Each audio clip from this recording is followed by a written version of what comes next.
In an exciting turn of events, Kamigawa Neon Dynasty has just experienced a major leak, the likes of which we have not seen in years. And as a result, we now have card image spoilers that give us some really interesting information about what's going on with the new Kamigawa. Magic. I am a wizard! History. I'm an old wizard! The magic historian. My bones hurt. Greetings!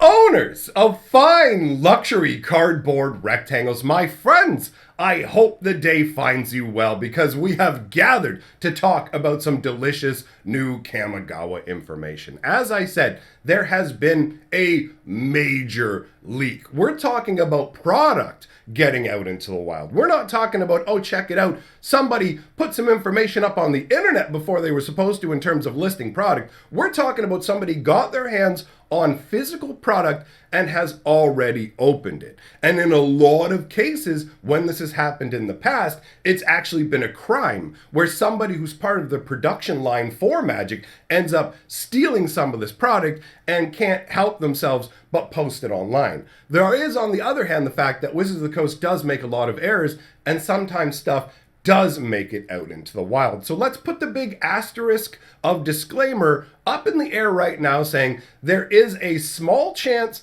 the cards we're going to look at are fake, and there's also the chance that they were acquired legitimately and no crime happened whatsoever. There is a lot of theoretical information about this. Wizards remains very tight-lipped when something gets taken from their facilities, but they do pursue it legally. So this may lead to something of that nature. Now, I know what you're all saying. Stop running your mouth and show us the cards. All right, well, up on the screen right now, you're going to see an image of 3 different cards. Now, because of the nature of the way these were spoiled, we're not going to be getting all the information for them, right? This is done in the way of somebody who clearly just cracks and packs, threw the cards down, and has taken some pictures. But there is a ton of information in this image that we can glean from these individual cards. So we're going to start out over on the left-hand side of the image with the card that is called Echo of Death's Wail. So this is an enchantment creature that is a spirit. It is 3/3. This is the back side of a card. You'll notice there's no casting cost on it. So this is indeed a flip card. It has flying and haste. When Echo of Death's Wail enters the battlefield, gain control of all rat tokens. Whenever Echo of Death Wail attacks, you may sacrifice another creature.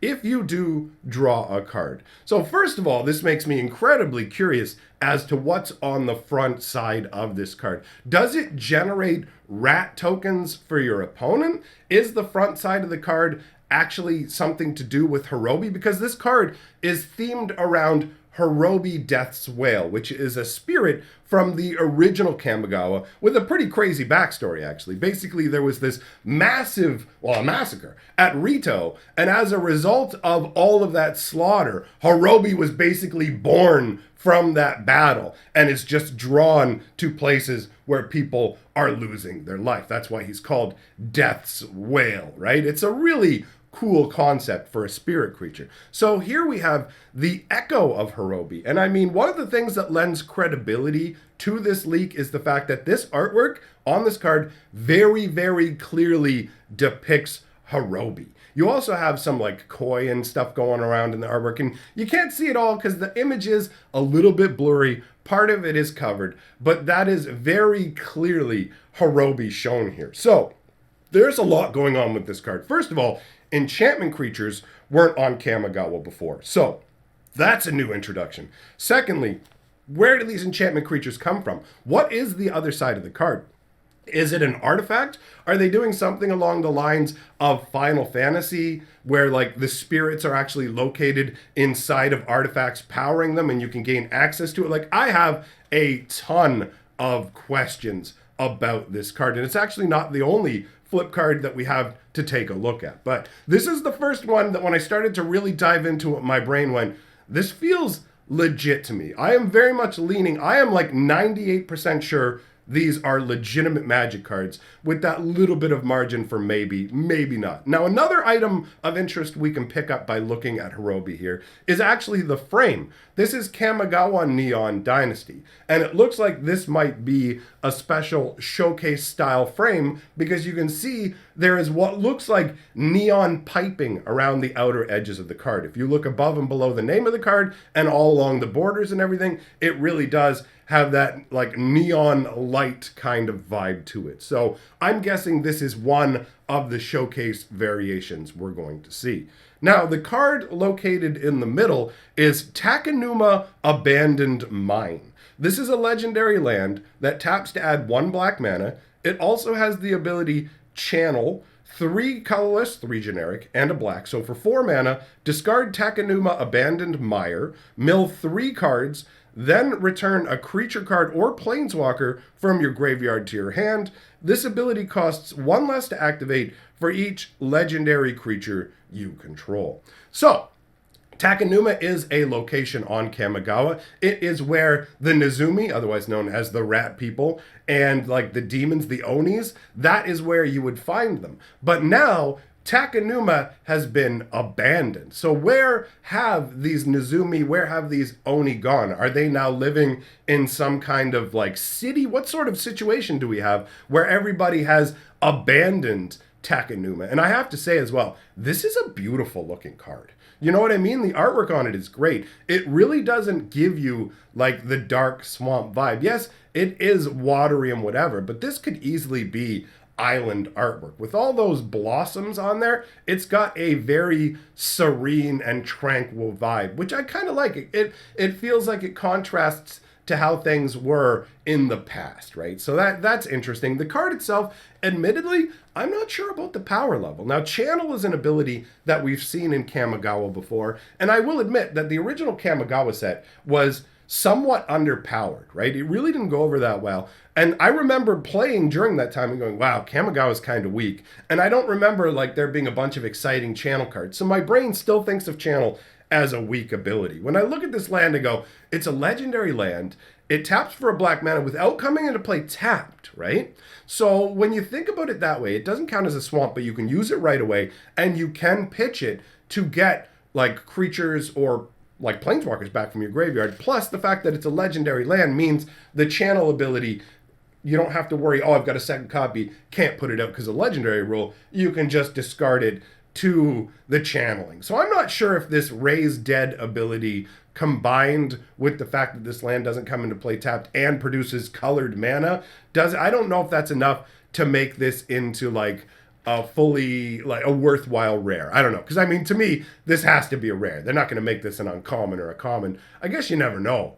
You never know. Theoretically, it could be. If this card isn't a rare, then the power level doesn't feel as off to me, I guess. But if this card is a rare, to me, on the surface at least, it doesn't seem powerful enough. Even with the discount you get for having legendary creatures out and all that, it does not feel like enough. But whatever. Let us move on to the third card that we have in the image. Now, interestingly enough, this is Remnant of the Rising Star, and we only get a remnant of the wording here, right? You can only make out part of what's going on here. And notice as well, the artwork has like a black and white styling to it, which makes me wonder if there are different styles of showcasing, because it feels like this has the green neon piping on it as well. And I'm curious to know what the symbol that shows up in the upper left-hand corner, that, I mean, it's small. To me, it looks like it could be like a peacock spreading its wings or like a hand fanning out fingers or something. I'm not 100% sure.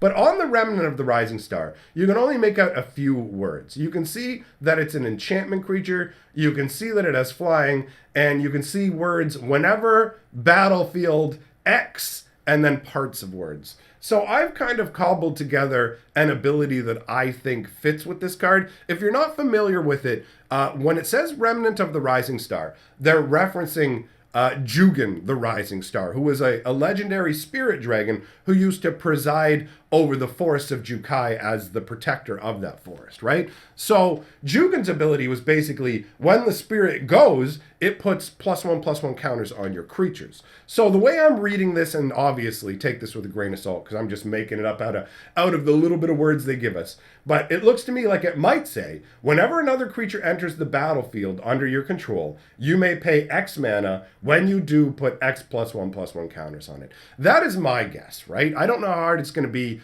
to jump through the hoops to flip this to the backside to get the remnant of the Rising Star. These flip cards, this is the perfect way to tease me. And I actually want to say as well that seeing these cards in particular has made me feel more excited about Kamigawa because I thought it was going to be fully futuristic across the board, 100% cyberpunkish. But it looks like we're actually going to be getting a mix of cyberpunk as well as some nice nostalgic nods to the past of like the first Kamigawa set, which I think is really cool because I actually have one more card to show you now too. Let's take a look at it. This is Kyodai, Soul of Kamigawa. And this actually gives me a guess as to part of what's going on with the story. Okay, so Kyodai, Soul of Kamigawa is a 3/3 legendary dragon spirit. I wish that this image wasn't as blurry as it is, my friends, but what are you going to do? So this is a 3/3